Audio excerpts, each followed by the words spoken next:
मैं Dhirendra Kumar, Kaushambi express purple की news से पत्रकार धीरेन्द्र कुमार। आज हम ग्राम सुंधिया में आए हुए हैं, जहां देखिए राम सीता का भव्य मंदिर है और यहां पर भव्य मंदिर होने के बावजूद भी लोग यहां श्रद्धालुओं की दर्शन श्रद्धालु लोग यहाँ पर दर्शन करने के लिए नहीं आ पा रहे हैं। क्यों नहीं आ पा रहे हैं? बहुत पुराना प्राचीन मंदिर होने के बावजूद भी पहले यहाँ श्रद्धालुओं की भीड़ लगती थी। आज यहाँ श्रद्धालु एक भी यहाँ दिखाई नहीं दे रहे हैं। और रामदास जी दिखाई दे रहे हैं और एक श्रद्धालु यहाँ पर और यहाँ पर देखिए एक बहुत बड़ा पेड़ भी है जिसे पुत्र प्राप्ति पेड़ बोलते हैं। पुत्र जीविका पेड़ लोगों का, ग्रामवासियों का और साधु संतों का मानना है ये कि ये पेड़ जो दर्शन करते हैं, दर्शन करने के बाद उसको पुत्र प्राप्ति अवश्य होती है। दूसरी चीज, यहाँ के श्रद्धालुओं और ग्रामीण वासियों का मानना है कि इस पुत्र प्राप्ति वृक्ष में जो लोग दर्शन करते हैं वो लोग निरोग हो जाते हैं। और यहाँ के देखिए दीवारें कितनी कमज़ोर हो चुकी हैं। कमज़ोर होने के साथ साथ यहाँ पे किसी प्रकार की आर्थिक सहायता नहीं मिल पा रही है। और देखिए यहाँ कई सौ वर्ष पहले यहाँ एक शिव जी की मूर्ति भी निकली हुई है। आइए हम आपको दिखाते हैं। ये देखिए कई सौ वर्ष पहले यहाँ पे एक शिव जी की मूर्ति निकली हुई है, लेकिन लोग श्रद्धालु फिर भी यहाँ पर नहीं आ रहे हैं। इसके विषय में आइए हम यहाँ के महंत श्री रामदास बाबा जी से यहाँ के विषय में जानकारी पूछेंगे। और यहाँ पे देखिए बजरंगबली हनुमान जी का मंदिर भी बनाया गया हुआ है जो कि बहुत कमज़ोर हो चुका है। और इसकी जानकारी के लिए हम यहाँ के बाबा श्री रामदास हरिदास बाबा जी से जानकारी लेंगे। हाँ बाबा जी, आपका नाम क्या है? हरिदास जी महाराज। यहाँ पे आप कितने वर्षों से हैं? हम इस समय तो 3 वर्षों से हैं। इसको पहले 10 वर्षों से हमारे गुरु ने यहाँ दिया था हमको। इस मंदिर में जो भी दिक्कतें हैं या जो भी श्रद्धालु पहले आते थे, अब श्रद्धालु क्यों नहीं आ रहे हैं? क्या कारण क्या है?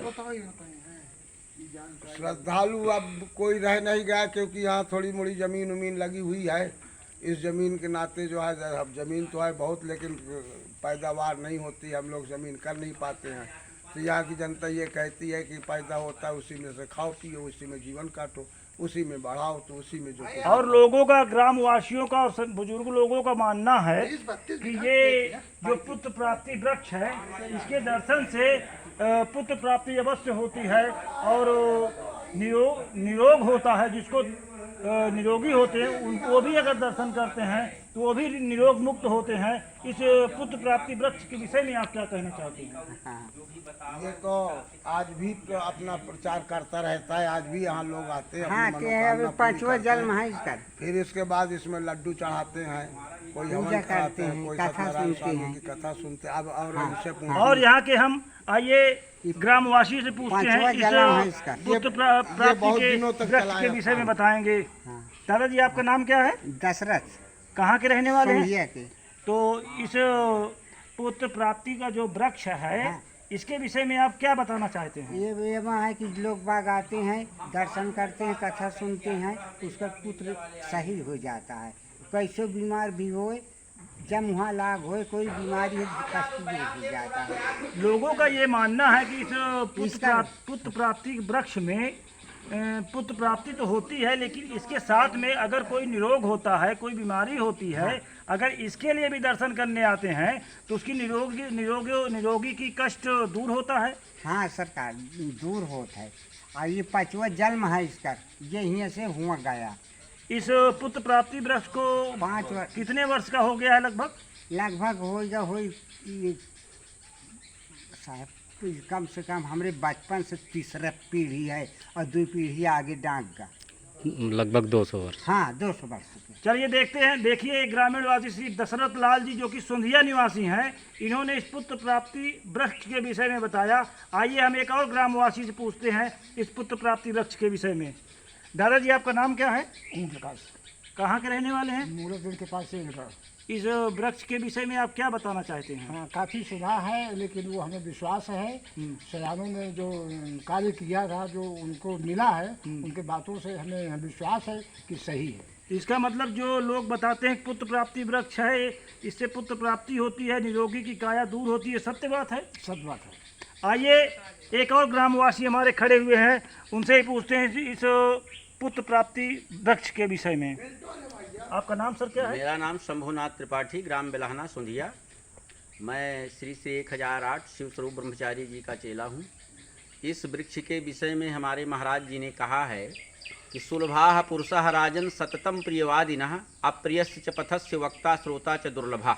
वाल्मीकि रामायण में ऐसा उल्लेख है कि सही बात कहने वाले और सुनने वाले कम मिलेंगे, परंतु ठाकुर सुहाती कहने वाले बहुत मिलेंगे। इस वृक्ष की यह परिकल्पना है कि इसको आदि स्वरूप ब्रह्मचारी जी जो इस मंदिर का निर्माण किया था, उनके गुरु महाराज के द्वारा ये लाया गया था और सर पर रख करके लाया गया था सम्मान सहित। आज भी जो है ग्राम रक्सवारा के जो मुस्लिम भाई लोग जमींदार थे, उन्होंने यहाँ लगभग 20 बीघे जमीन दान किया था। 108 बीघे जमीन दान किया था। उनको पुत्र की प्राप्ति नहीं हुई थी। जब चारों लड़के पैदा हो गए तो उनको दान स्वरूप में दिया गया। परंतु यह अव्यवस्था रही यहाँ के ब्रह्मचारी जी के बाद कि इस मंदिर को जो है वो जीर्ण शीर्ण अवस्था में लाने का श्रेय पहला है यहाँ के जो उनके शिष्य थे, और दूसरे जनता भी है, वो तो लूटना खाना चाहती ही है। इसके निर्माण में वर्तमान में राम स्वरूप दास महाराज जो नंगल पंजाब में है, पहलवान बाबा, उन्होंने अथक योगदान करके गुरु जी की जब पूर्ण स्मृति में आए तो इसका इतना निर्माण कराया। आज भी यहाँ पर लगभग 40 बीघे की जमीन है 35 तालाब को लेकर के। यहाँ पर जो बसाए गए ब्राह्मण हैं, क्या नाम से, श्री जागेंद्र कुमार मिश्र, इन्होंने बहुत लड़ाई लड़ करके तालाबी रकबा को जो है वो मुक्त कराया। नहीं तो हमारे यहाँ का एक ग्राम प्रधान हो गए थे लखन सरोज, वो सबको पट्टा करवा दिए थे। इनसे उनका युद्ध भी हुआ। इसमें हरिप्रसाद कपसा और जागेन तथा तमाम लोगों ने सहयोग करके इसको 5-6 गांव मिल करके उसको अब मतलब उससे मुक्त कराया। वर्तमान में ये स्थिति है कि यहाँ पर 10,000-12,000 के बीघे खेत उठ रहा है।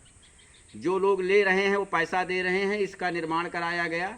यहाँ में श्री श्री 1008 अमरदास महाराज, उनके जो चेले थे वो सिद्ध पुरुषों में थे, बालकाली साधु थे। उनका 2016 में शरीर पूरा हो चुकी है। वर्तमान में हरिदास महाराज इसकी देख रेख में हैं, अच्छा योगदान करते हैं, बाहर से भिक्षा ला करके यहाँ पर लगाते भी हैं। किंतु दुर्भाग्य हम लोगों का ये है कि यहाँ की जो पब्लिक है वो लूटना खाटना चाहती है। महाराज जी का कसूर नहीं है। यहाँ तो महाराज जी को, उनको बंगाली दादा को गोली भी मारी गई थी। चलिए ठीक है, यहाँ देख लिया हम सभी ग्रामवासियों ने बताया कि ये पुत्र प्राप्ति का वृक्ष जो है ये सत्य है। यहाँ जो लोग दर्शन करने आते हैं उनको पुत्र प्राप्ति की अवश्य होती है, और जो लोग निरोगी होते हैं उनकी निरोगी का कष्ट हरण होता है। मैं धीरेन्द्र कुमार, कौशाम्बी एक्सप्रेस, पल पल की न्यूज़ खबरों से।